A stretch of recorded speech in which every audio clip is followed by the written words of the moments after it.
We're going to be looking at it from a business perspective and security perspective, both from a U.S. side of the pond, if you will, and also for our European side. Today we've got Bob West, who was just presented. And then in addition to Bob, we have Frank Schlacke on this end, nearest to me. He is the CEO of Applied Security. He has won the award for the longest travel to come to GrrCON this year. He came from Frankfurt, Germany. And, and Frank has been in the information security industry a long time. He used to do and still does a lot of technical information, so he does have that engineering background, and one of his interests is Latin, so you have to ask him about some of our product line names because it's got some interesting twists to it. I won't introduce Bob West again because that would be boring. On the end is Joe Shore. He is the practice manager for the security industry for CBI, Creative Breakthroughs, a consulting firm out of Detroit. He previously spent 3 years as a managing consultant for the British ethical hacking team. British Telecom. Okay, thank you. I'm not very good at this. So anyway, without further ado, what we're going to do here is Bob's going to start and talk about the cloud, give about a 2-minute kind of background into the business side of the cloud and why it's gotten all the talk. And then either Joe or Frank will go next and talk about the security issues and the big things that need to be addressed from the EU perspective. And then Joe will talk about it from the US and kind of from the GRC side of it. And then I've got a couple of front-loaded questions, and then I'll be walking around, so if you got any questions you'd like to talk about, you'll have the opportunity to ask questions. So without further ado, go ahead, Bob. So I like to say that the cloud is the latest ready, fire, aim exercise since offshore outsourcing about 10 to 15 years ago, right? Where you have people, that there's perceived business value, and there is business value. People are rushing to the cloud, but don't necessarily understand, A, how to get there, and B, how to keep it secure. But from a basic business value perspective, you think of implementing a CRM application or an ERP application. For a large corporation, you're talking a couple of years in terms of a timeline to implement. You're probably talking 9 figures in terms of implementation cost. And when you're there, then so what does it take for me to manage that environment? What does it cost me to do a rev upgrade? So in the legacy Siebel world, which is now Oracle's CRM solution, for a large organization, it's probably somewhere 5 to 10 million just to get to the next rev of software, right? Or plan B is I could implement something like Salesforce.com, who is the 800-pound gorilla in the cloud right now, and they know it. And around that in the last couple days, so they're very modest as a consequence. And they'll tell you about it too. But so I can implement Salesforce.com. I mean, literally have a global CRM solution, maybe not quite overnight, but pretty darn close. And you can have it if there's no customization required. You can do some, but I skipped the 2-year implementation cost. I don't have to manage the infrastructure. And then there's the environmental concerns in terms of data center costs, et cetera. And as a large corporation, I probably have some sort of environmental or green initiative going. So if I'm reducing the number of servers I have, the electrical cost, my general footprint, it really aligns from a business perspective. The question then becomes, am I thinking about implementing the cloud strategically? Who's next?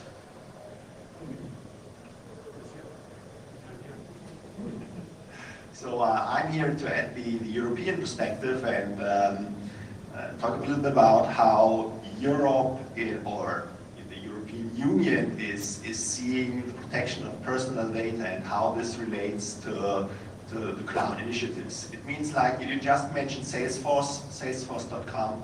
They are almost invisible in Europe. Nobody is using them, almost nobody, sorry. Why is this the case? So the protection of personal data is a very high value in Europe, and it's coming with the EU directive that says that the processing of personal data is not allowed except for specific reason. And if you do so, you have to be very transparent, you have to process data proportionally, so only the data you require, and you have to do it with a purpose, and you have to make this very clear. So this means personal data, and personal data is everything that can be used to identify a natural person is a very high value. So a lot of obstacles are laid in the way, and also the place where the personal data is stored is regulated. So as an example, tax data in Germany, tax data that the tax authorities may want to see has to be physically in the European Union. So if you use cloud technology, where is your data? Do you know it? Can you prove it? You're legally responsible for this data. So how do you address this issue? And that's what is people moving in Germany, in Europe, in the European Union, apart from the whole Greece thing. So Bob touched on this in his speech just a second ago about this rush to go to the cloud. So I have a kind of a theory about that. How many, show of hands, how many people here already have, are undergoing, or about to undergo a move to cloud computing in some way, shape, or form? Okay, keep your hands up. So how many of those initiatives have to do with something like sales or marketing or sales automation? How good are your salespeople and your marketing departments at information security? Are they pretty good at it, right? Yeah.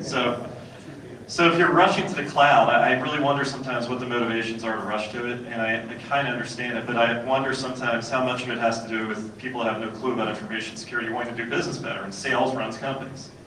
The other part of it I wonder is how many companies are doing it because it's safer.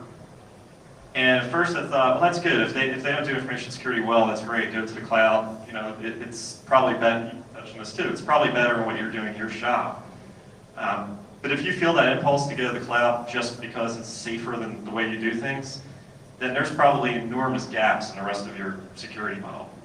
And the big thing for me it's always come down to is just the endpoint. So it's pretty cool if you got all your salespeople running up and doing all this stuff and they can hit Salesforce.com and all, but what the heck, dude? What does their daily routine look like? This, you know, non-savvy group of people that are running around with the keys to your kingdom. So I think it still kind of comes down to, it's always the endpoint. I mean, what was the biggest, most sophisticated attack this year? Or actually the past year or so? Stuxnet, right? Stuxnet boiled down to, with, you know, stolen certificates were really cool. There was multiple 0 days. There were 2 different development groups in multiple countries. This thing was a big nation-driven effort. And it boiled down to what I suspect was probably a relatively poorly paid Russian guy that worked for Rosatom, living in some village in Iran, pouring concrete or something for this new atomic plant, getting a USB key and walking in and jamming that in a Siemens system someplace, or somebody that had access to a Siemens system. So it always, to me, kind of boils down to the endpoint, and whether it's, you know, that endpoint is part of that personal information network that's being fed up there. So I think that the whole key to this is not, if you're going to rush, then okay, rush, but you better have a plan in place for all those users. So then you've got the issues like Sony's multiple breaches, right, where the PlayStation network was down for, what was it, 3 months or so? You know, what's the business impact to Sony, right, when their PlayStation network is down? I mean, you think of the number of people that have PlayStations that are probably going to Wii's or Xboxes or whatever it is. And then there are all the multiple lawsuits. There was one in Canada for $1 billion, and the settlement probably wasn't $1 billion. It was maybe 100 or a couple $100 million. But it's still writing a pretty big check. But the big thing from a business perspective is, you know, what's my lost revenue? You know, how many PlayStation 3s am I not selling, right? I mean, at the end of the day, you know, what's the amount of money I'm spending in court?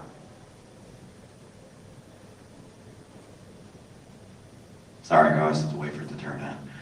Okay, so obviously there's a business need to go there, and then you've always got this natural tug of war, if you will, between the business side saying, well, we want to go to the cloud because of the cost savings, or you got a sales rep that uses a credit card and opens up a Salesforce.com account. and all of a sudden you've got kind of a movement there. So Bob, here's a softball question for you. So kind of map out, you talked a little bit about it in your intro, but what kind of cost factors are businesses saving by going to the cloud and the different aspects of that? Yeah. So again, going back to if it costs me $100 million to implement a CRM or ERP application versus spending $5 to $10 million on a run rate basis to have an application. I mean, just right there, that's an order of magnitude savings. But that doesn't include the cost to manage the application, the cost to get an additional rep. So in most cases, you're literally talking an order of magnitude savings, if not more. And that's pretty significant financial benefit for an organization, particularly with organizations that have low profit margins. So you think of a Walmart or Cardinal Health that has very thin profit margins. If I can save myself $100 million from a large implementation, and I probably have 3 or 4 applications that fit that profile, that's a pretty substantial savings to the bottom line. Sure, sorry, I'm waiting for this to turn on again. If anybody wants to answer a question, just raise your hand. So obviously there's a business need there. Sorry, somebody raise your phone. Okay, hang on, I'll get the mic over here. I don't want to sidetrack it too much, but we've got Sidetrack away. a knowledge management, talent inventory, so to speak, of the people resources that an organization has.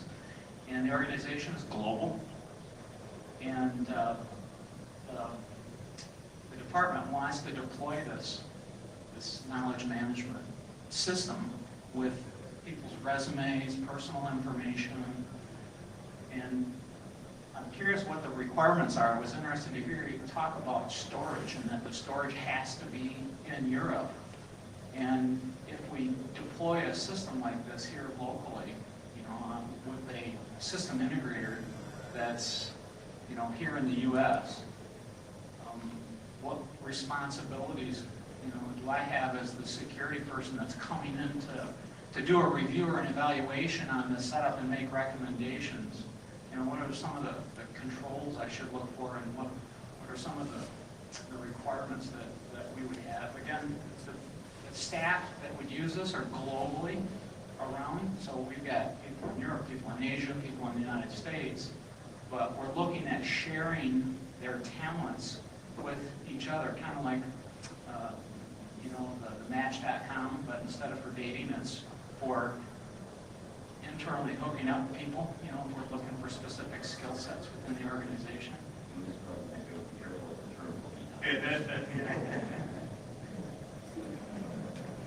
Well, I'm no lawyer, so all I'm saying is from the experience I'm having with the European laws and for the work we've done for different organizations here.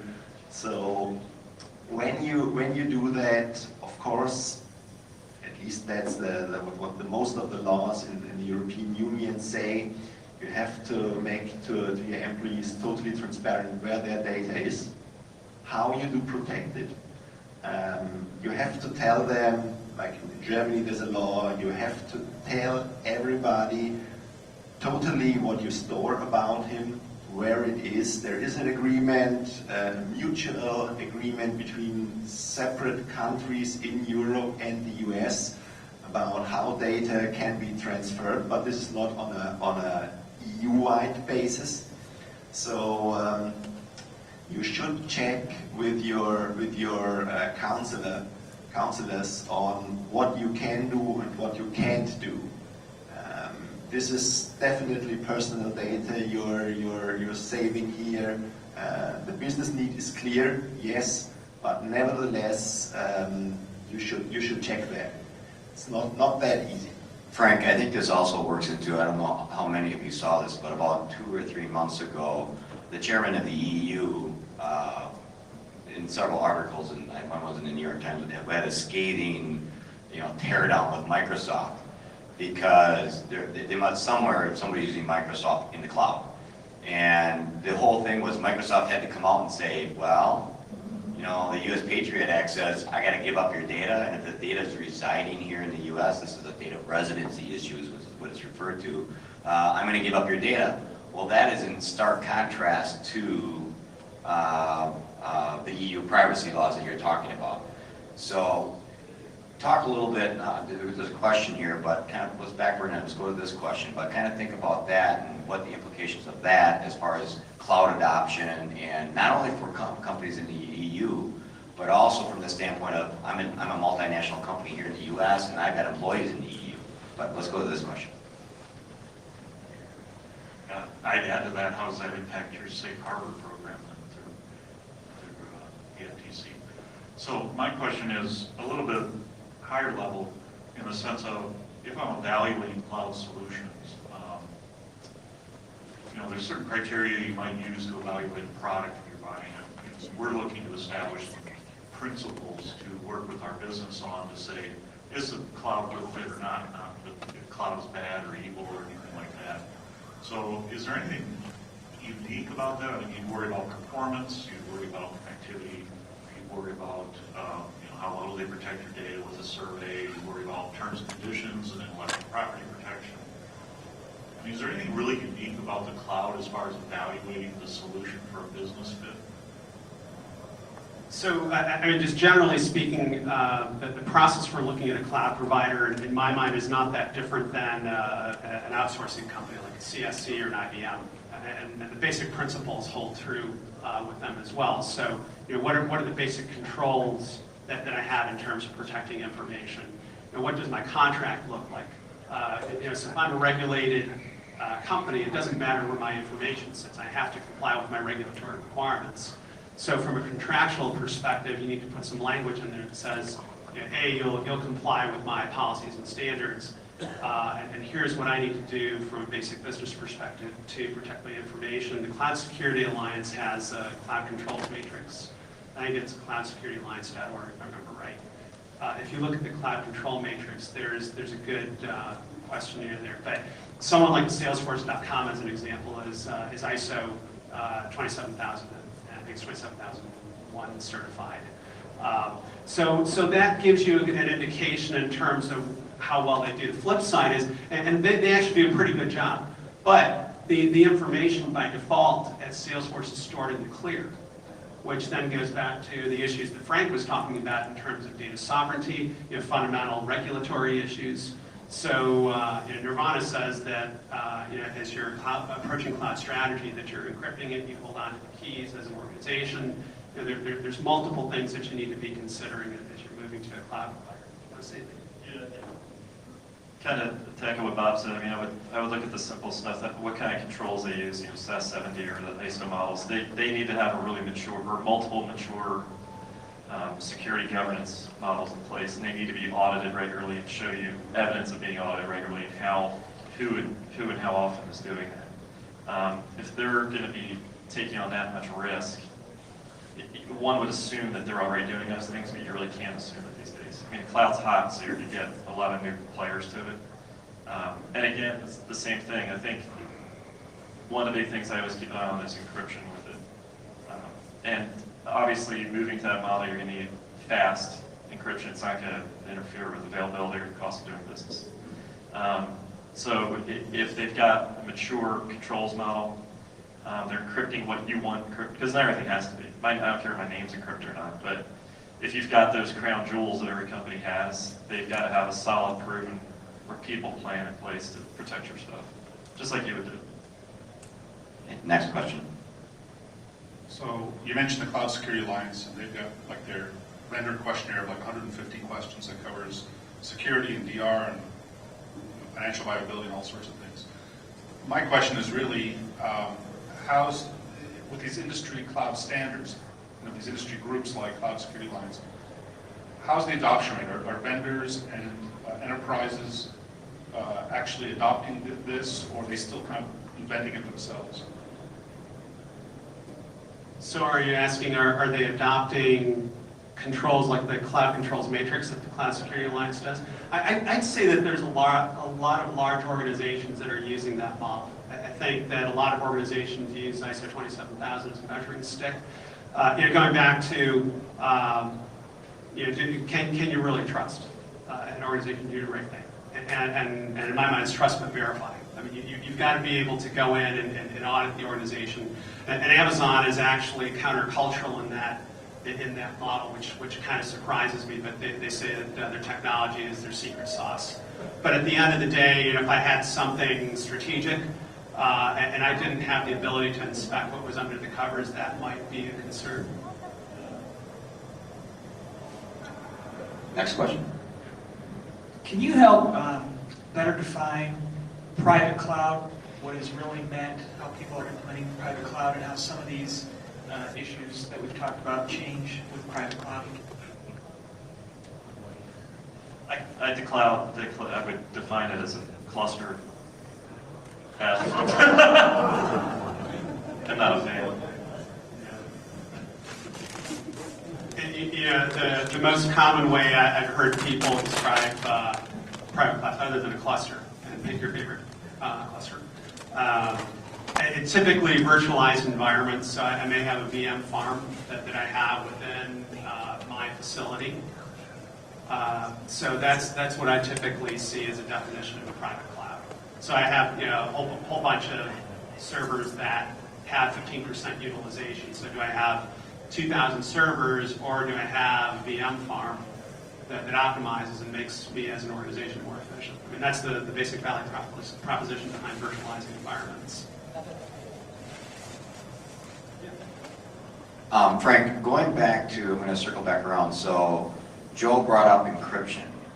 So let's go back to the EU privacy laws and kind of the data residency issues. If the data is encrypted in the cloud, does that help meet some of those issues with that Lloyd came up with, as far as, okay, we've got this private data, does it really matter where it resides if it is encrypted?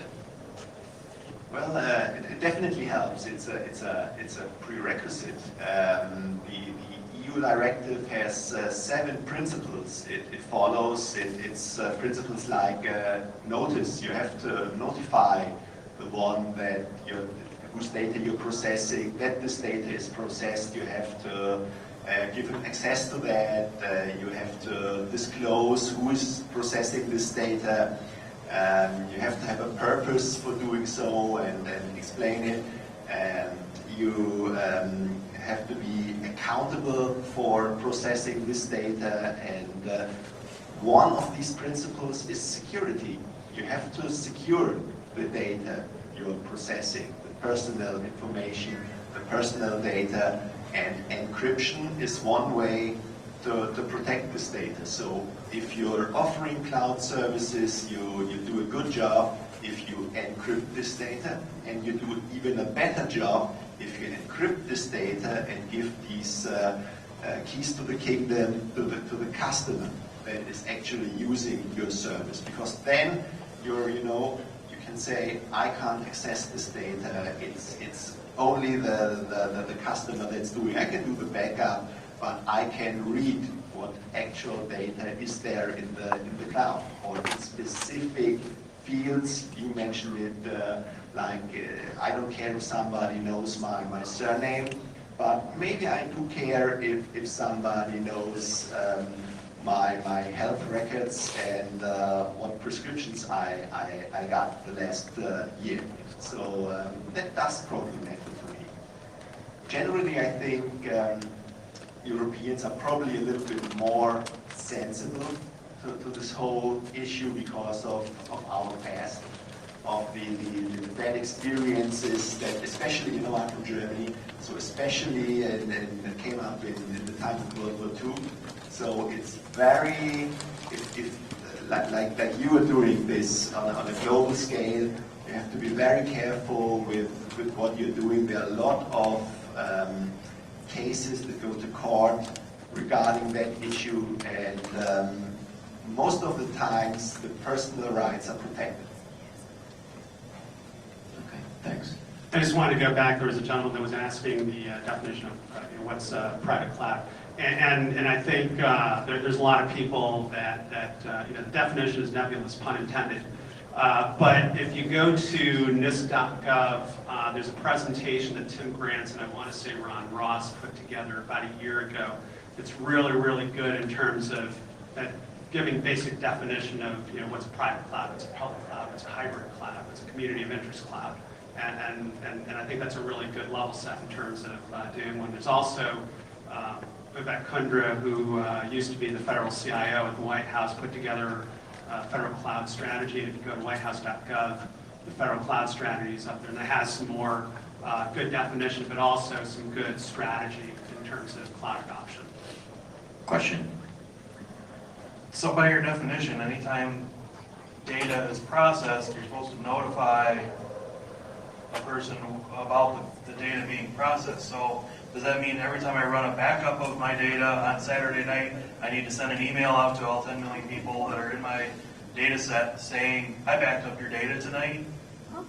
You should probably notify before processing the data. Oh, okay. No, meaning something, okay, once you enter your data here in this database or whatever, Right. we will process your data according to our data processing policies, and you can find these policies here.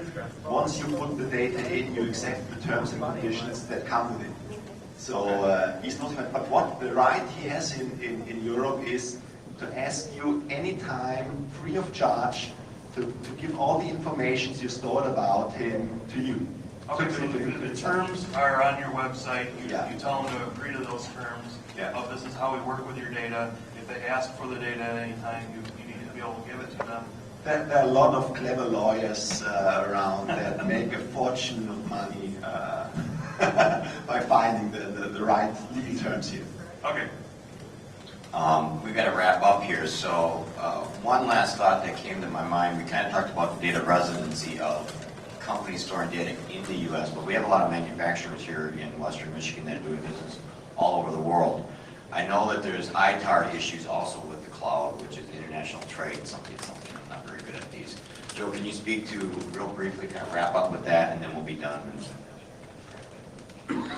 Bob, whoever, because obviously, having data out in the cloud that's being regulated as far as being exported could be critical. So I think the question is, I'm an American manufacturer, I'm doing business globally. What is it that I need to care about in terms of where do I store the information? Is that the question, Steve? Yes.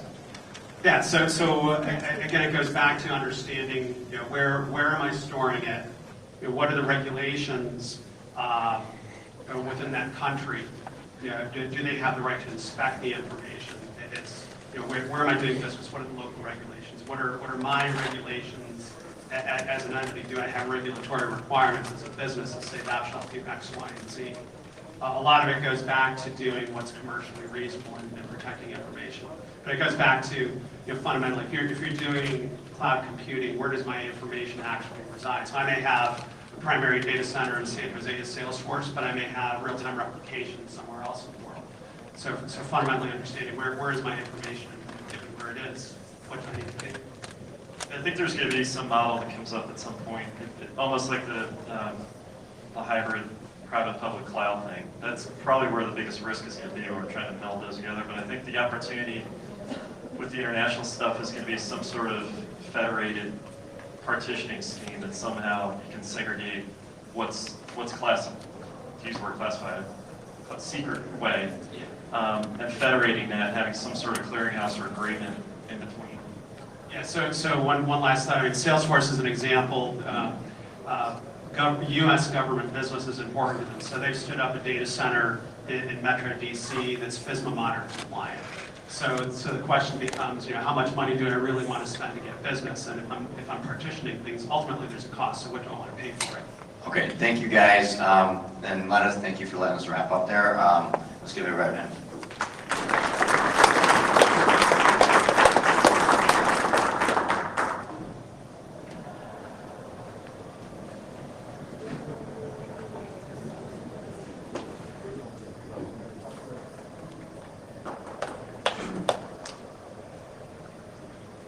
Oh my God, I'm choking. No. How are you guys doing? Quick round of hands.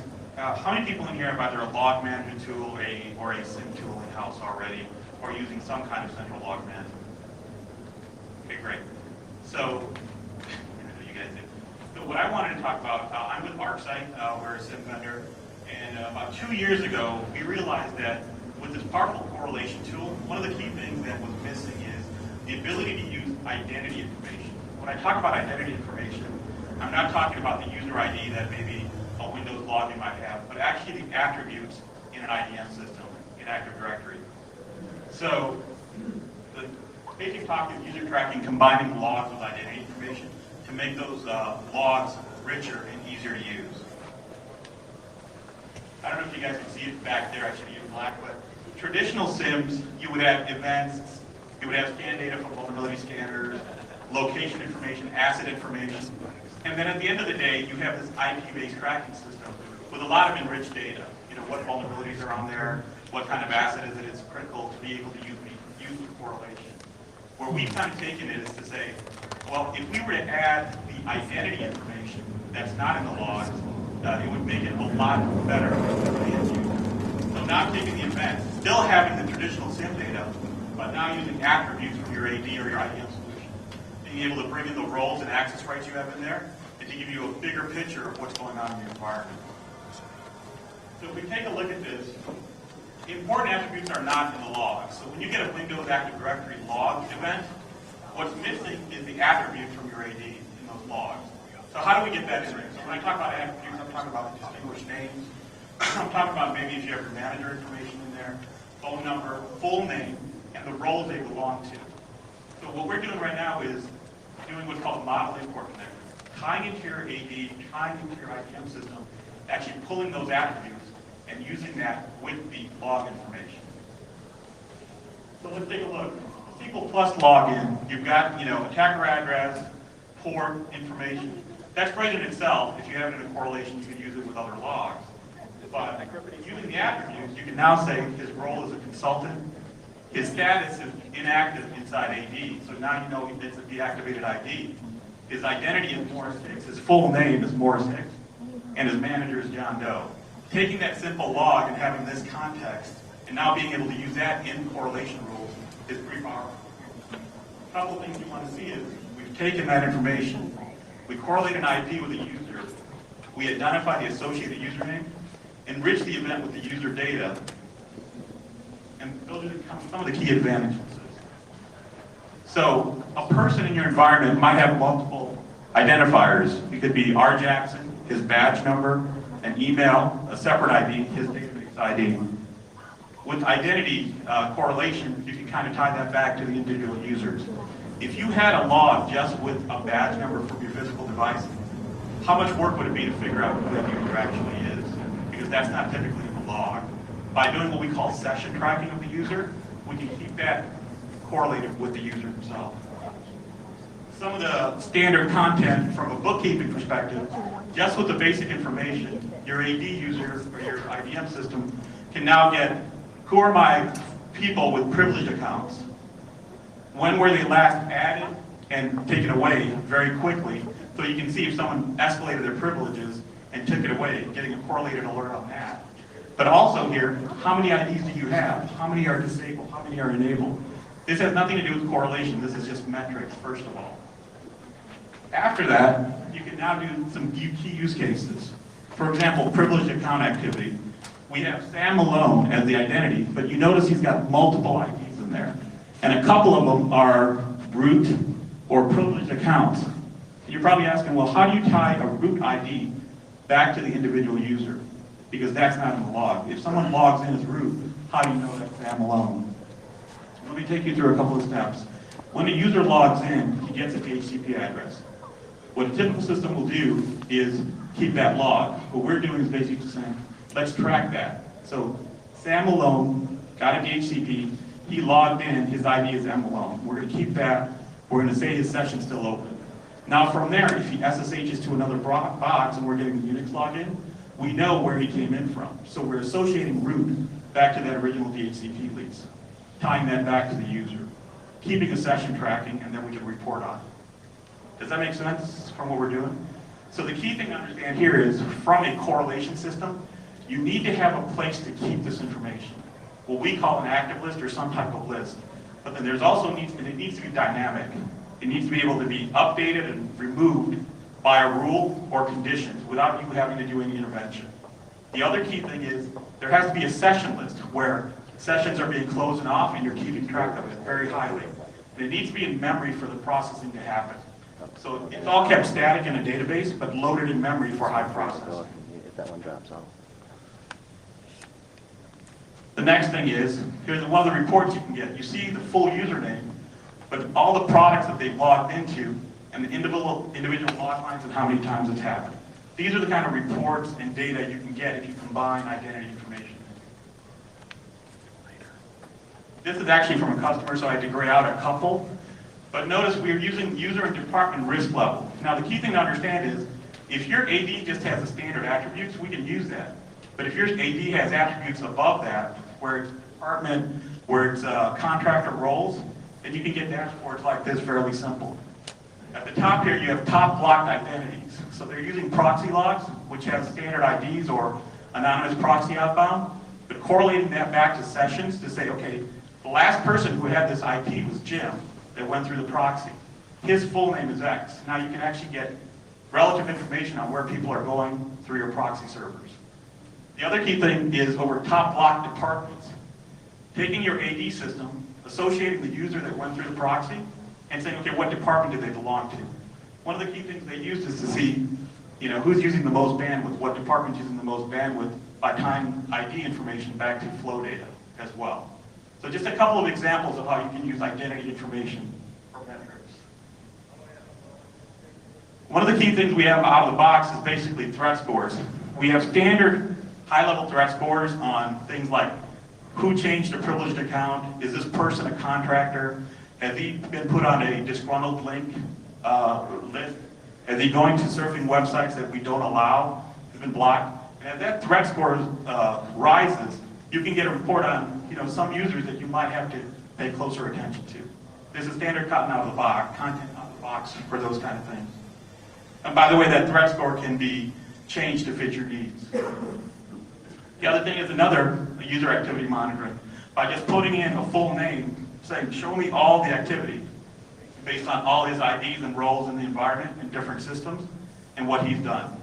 So this is, full name is John Doe. He's got 1, 2, 3, 4 different IDs. You can see the Microsoft Exchange, Blue Coat, McAfee, PO, and just getting a full report of what the user is doing.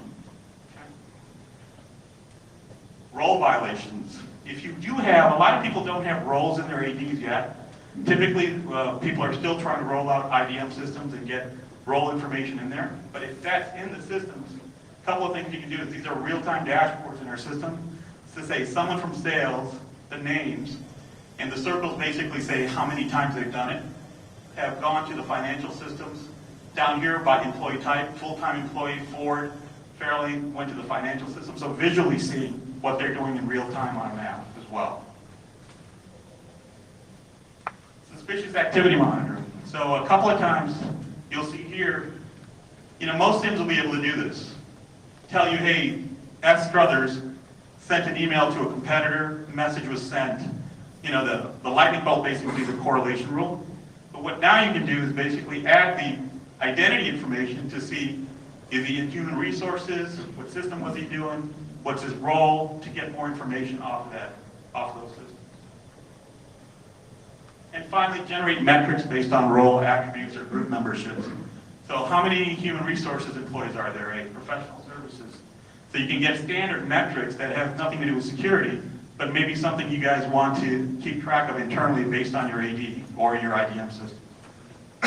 For example, it's nice to know that you have 8 DBA roles, Windows administrator roles, things of that nature. This is you could probably get this out of your security systems and your Windows logs, but it's all in one place here because we're getting all the logs and tracking the session. So how do we do this? So the key thing we do is we go in, initially pull all the attributes, keep it in what's called an active list. And then we go to the different systems and assign a unique ID. So the 6s up there basically are the same person. So that unique ID gets added to the person. So for example, all these 5s is one single person. Now, whenever we see a user with a 5, we can associate it back to their full name. Okay. The other key thing is user attributes. What are the full attributes here? And you notice the numbers next to the unique IDs? We're associating the attributes back to that unique ID. So now we can run reports based on unique IDs as well. So this is the status of an active full-time employee, full name John Public. The roles. Now this is the part where most people do not have in their AD systems. All the other information, it's by default in there if you decide to populate it. And the key thing people don't put roles in is there's not really much of a use for it unless you have an identity management system or a reporting system that can take advantage of it. So now we know that there's administrators and there's an information technology. And so this is a pretty quick presentation, but some of the final thoughts. You need the information in your identity management system for any SIM to take advantage of it.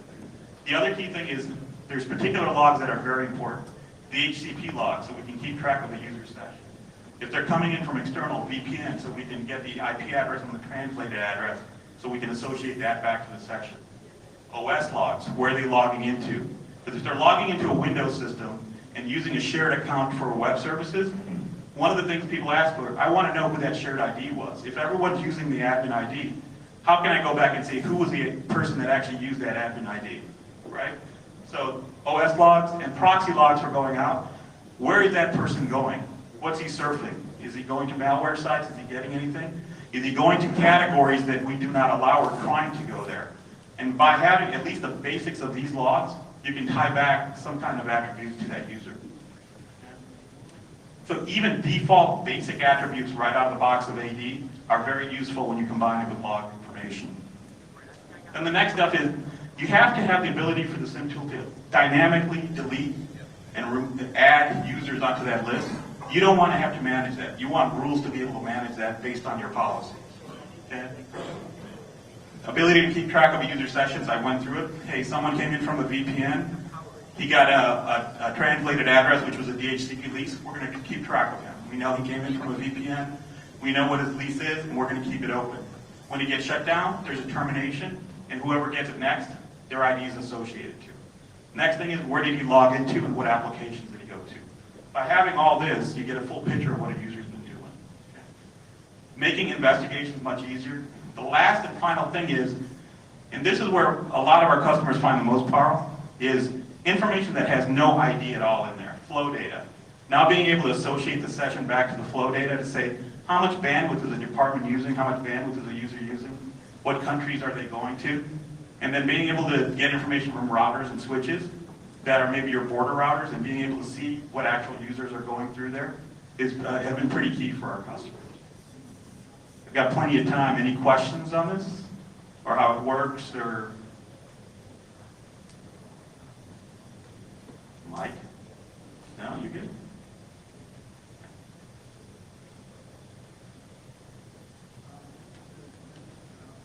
So there is a demo of this back table if you guys would like to see it, run down even deeper. But there's no questions, I think. Yeah? So basically it's logs. So for example, we have customers that are doing SAP, off the shelf or even custom applications.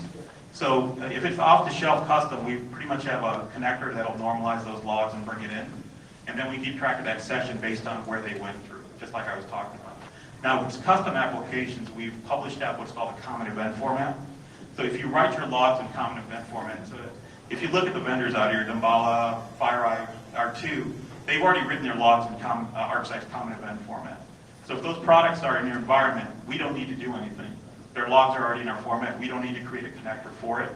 So it brings it in automatically. It's like a service that you would deploy and have your custom applications control the log. Yeah, so one of our largest financial customers, they've standardized on all their financial logs or all their applications that they're writing in-house are written in CEF log format. So it's published, it's open source, so if you write it in that and you use ArcSight, you can get it in there. Other tools, for example, such as Splunk for log management, they've already wrote the connector that forwards their events out in Ceph format if you have our correlation engine, you want to use it to get the logs from there as well.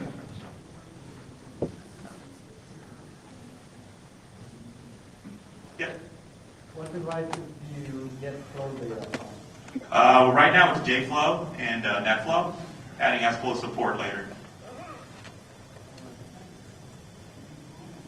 So anything that has standard SFlow data, not just, standard NetFlow data, not just Cisco devices, for example, NetScout, ingenious products that do layer 7 analysis or flow data, those all support it. They also write their logs in CEF format as well. So. Can you dump flow information from Arbor connector? Yes, so we have an Arbor connector as well that brings in log data into the system. So. When did that come out? Those are my customers giving me a hard time. So. All right, great. If you have any questions, I'll be at the booth. I guess I used 10 minutes of my 30-minute time window. So if there's any questions, yeah, thank you.